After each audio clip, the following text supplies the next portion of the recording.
Welcome to Whirligig Workshop, where work is done just for fun. This series of videos will cover the journey taken to create a Whirligig showing 4 figurines working in a shed. Each one is different in design and drive mechanisms. I will not be showing how to use any equipment, as there are people who can do that better than me. I hope you enjoy the journey as much as I did. This is the 5th video in the series and deals with the construction of the shed and the propeller. You can leave out the shed if you want. The floor plan shows the location of the pillars and the handrails. The structure is made of 4 separate panels that are then put together to form the walls of the shed. The 2 long sides are identical.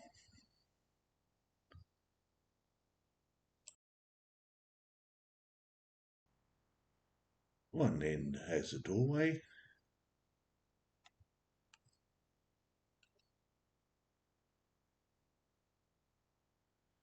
the other is fully enclosed.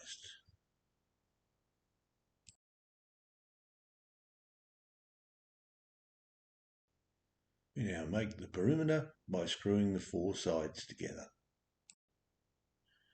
Make 4 trusses and attach them to the walls and place the longitudinal beams to keep them in place. Attach the roof and attach a capping using thin metal. Paint the shed using colours of your desire.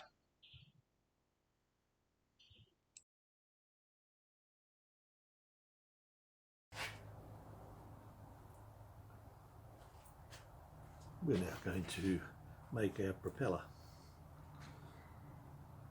The Whirligig is big and heavy, and during testing we decided that we needed a bigger drive shaft and a bigger propeller.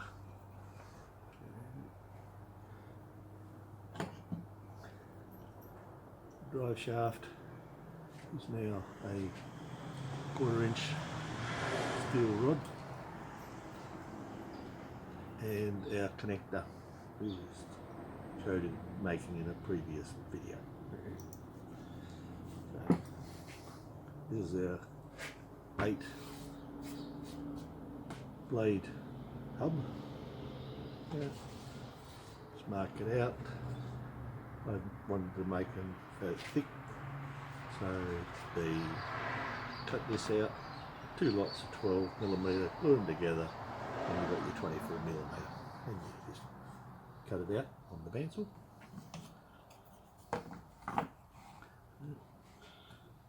And you end up with these.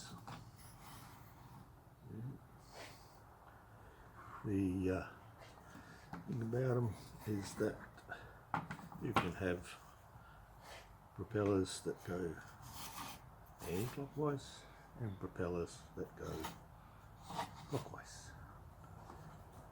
Our one is going anti-clockwise, and these are the easiest to make because the bandsaw will actually tip in the right direction. So you just go through and cut them all out. The one that goes clockwise is a bit more difficult because the bandsaw doesn't go that way. So all I've done is I've got a little jig here, 45 degrees, put it on there, bandsaw, and cut it. And just move these around and do all 8 of them.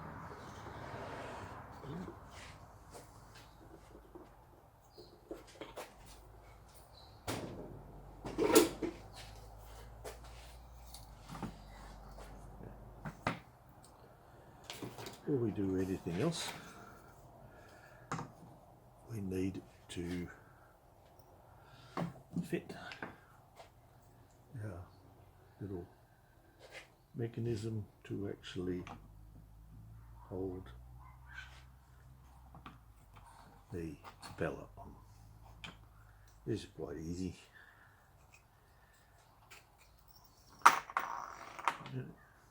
With this, you've had your holes drilled, you fit it on here, you drill one hole,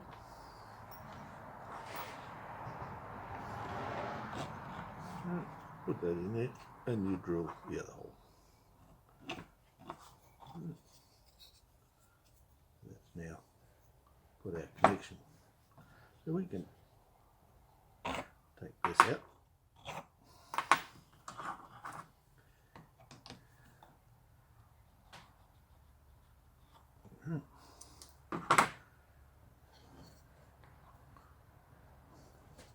You can now glue your spacer and glue your cog on there. Everything's aligned and you can go let that dry. So now we've got our holes, we're fine.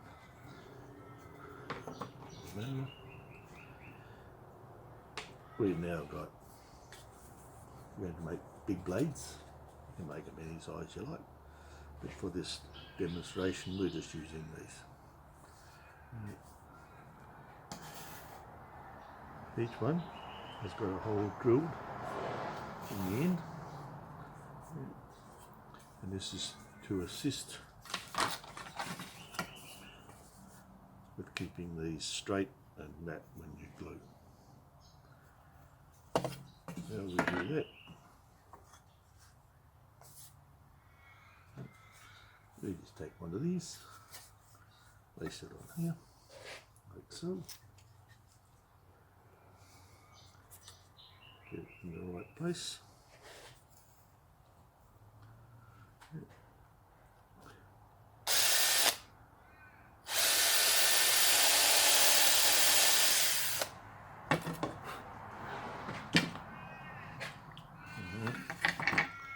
Typical. What I forgot to mention, we're using little bits of skewers to actually hold them together. And they will go through here. This gives a bit more strength. You can just cut them any bit you like. A bit pedantic. I've got this little thing here. And what you do is just it fits there, and you cut whatever size you want, and you end up with all these little thingies the same size. Don't have to do it that way, but that's the way to do it. Now we can go back to putting one of these on. You drill the hole, put your little stake in there, check the alignment, that it's all nicely in line.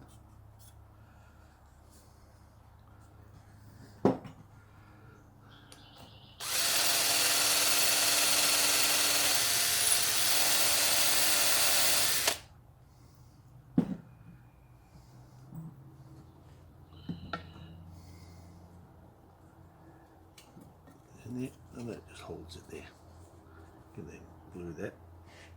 Alright. There we go. What we do, is we put a number on there. Number 4. And we put number 4 on there. That way we can take them off. And we know where it goes back, and then you just do the other ones same.